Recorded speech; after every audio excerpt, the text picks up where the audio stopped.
Fashion shows होते हैं कलीसियाओं में। आज बहुत से चर्चेज हैं, वो क्यों नहीं कुछ कहते अपने चर्च में लड़कियों को कि नहीं वो चर्च आना बंद कर देगी, अच्छी टाइट पेयर है, दहेज की देना बंद कर देंगे। वो कलीसिया तो बढ़ रही है ना। फैशन शोज होते हैं कलीसियाओं में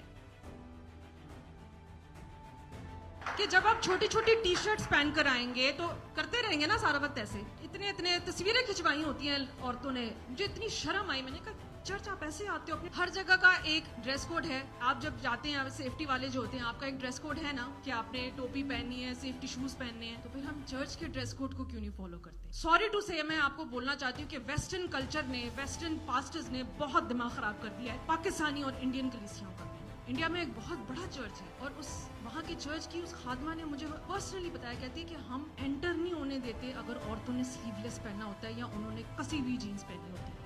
तो मेरी उन बच्चियों से दरख्वास्त है जो चाहती हैं कि उनका हेड जो है वो कवर्ड हो। चर्च आपके लिए जो है वो दुपट्टा लेकर आया है, चुन्नियाँ लेकर आया है। आप अपने हाथ उठाएं, हम आपको ये चुनरी देना चाहते हैं।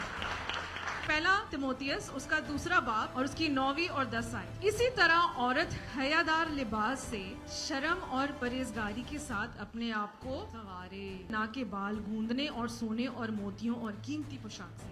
पौलुस कहता है कि वो अपने आप को सवारे, ये नहीं लिखा हुआ कि ना सवारे। तो आपको नजर आ रहे हैं कि उसके बाल गुंदे हुए हैं? नजर आ रहे हैं ना? थोड़ा सा नीचे जाएंगे, आपने देखा उसने वो कितनी ज्वेलरी पहनी हुई है, हेवी ज्वेलरी पहनी हुई है। इस वजह से पौलुस ने ये बात कही थी। अब आप मुझे एक बात बताएं कि चर्च में अगर एक औरत ऐसे आ जाए अर्थमस देवी की तरह, उसे ही देखते रहेंगे ना? सारी आंखें जो है वो उधर मुड़ जाएंगी। इस वजह से, क्योंकि क्या हुआ था कि जो वहाँ की जो औरतें थी उन्होंने इसकी पूजा करना शुरू कर दी थी। इस तरह का लिबास जैसे आज हम करते हैं, अगर हम एक फैशन ट्रेंड आ जाए तो उसको फॉलो करते हैं या नहीं करते? तो उस जमाने में भी करती थी औरतें कि ये एक ट्रेंड बन चुका था कि भाई अर्थमस देवी ऐसे आती है तो हमने भी ऐसे चर्च जाना है, हम भी अपने आप को ऐसे संवारे। इसलिए पौलुस ने ये बातें लिखी थी। उसने आपको तैयार होने से, संवरने से नहीं मना किया, हयादार तरीके से, हयादार लिबास पहनकर। तो ये कमी हमारे पास्टर्स की है कि हम मना नहीं करते। आज ऐसी तालीम क्यों आई है? क्योंकि जरूरत बन चुकी है। अब जब उसने कलीसिया को खत लिखे, क्या उसने सिर्फ यीशु के बारे में बताया या उसने ये सब बातें भी बताई?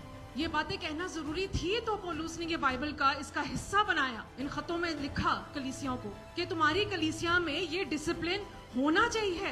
क्यों नहीं है?